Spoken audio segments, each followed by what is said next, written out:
Pardon, Sadi Celil Cengiz'i tanıyor musunuz acaba? Sami kim? Bu Mazhar Fuat Özkan gibi bir şey mi? Sadi Cemal Cengiz. Yok, hiçbirini tanımıyorum. Ahmet Kural.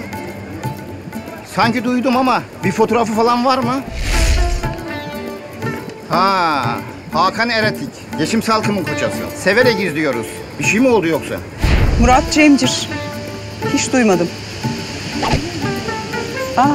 Bu bizim sokaktaki kırtasiyede çalışan çocuk değil mi? Ben de böyle kamerayla gelince ünlü falan soracaksınız zannettim. Bir şey mi yapmış? Karnının kapısını açmıyor muydu bu?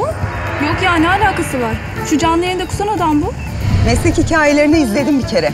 Ama bu sunmuyordu. Başka çocuklar sunuyordu.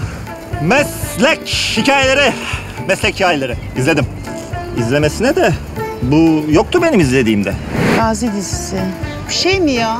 Atatürk'ün Zeybek oynadığı. Ya çok güzeldi o.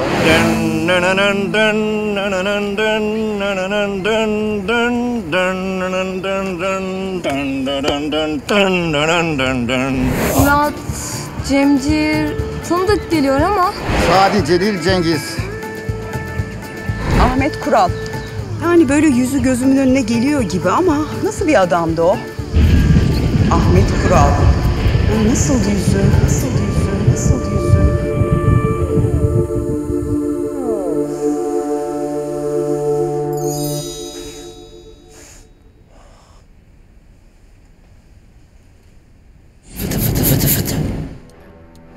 Neden benim peşimdesin abi?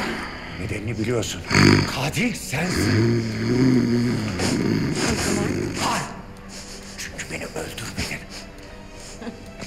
Yeterli bir kanıt. Sadi gece gece ne kokuttun lan mis gibi. Canım çekti vallahi, versene ucundan. Ne yapayım abi? Murat abi sabaha kadar uyutmadı. Bir şeyler yiyeyim bari dedi. Gel sana da çıkar gel. Çok horluyor değil mi lan? Vallahi ben de kulakları tıkadım la Sadi. Kim horluyor lan? Sadi Muratçım, Sadi horluyor. Hakikaten Sadi, sen de amma abarttın lan. O nasıl bir ses lan? Bu nasıl bir koku lan? O ne lan? Fıtı fıtı. Ne güzel geldi lan.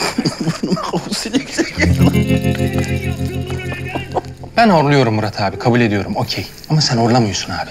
Seninkini horlama diyemeyiz. Seninki ulusa sesleniş. A cry for help. Allah Allah. Ne lan? Ne sanki bana şok kaneri ya? A cry for ne lan? Help. Ayıp oğlum, ayıp lan. İnsanın bedensel kusurlarıyla dalga geçilmez. Öğren bunları. O ruhsal da olabilir kardeşim. Resmen odadaki bütün oksijeni tek nefeste içine çekmek için hırs yapıyorsun lan. Oğlum benim bir kere burun kemiklerim doğuştan yamuk. İçeriye doğru spiral var gibi düşün. Spiral mi? Aynen Johnny aynen ortağım. Benim burun deliklerinden içeriye iki kişi girse aynı anda, aynı hızla, aynı yere doğru yürümeye başlasalar yukarıda ancak öteki burusunda karşılaşırlar.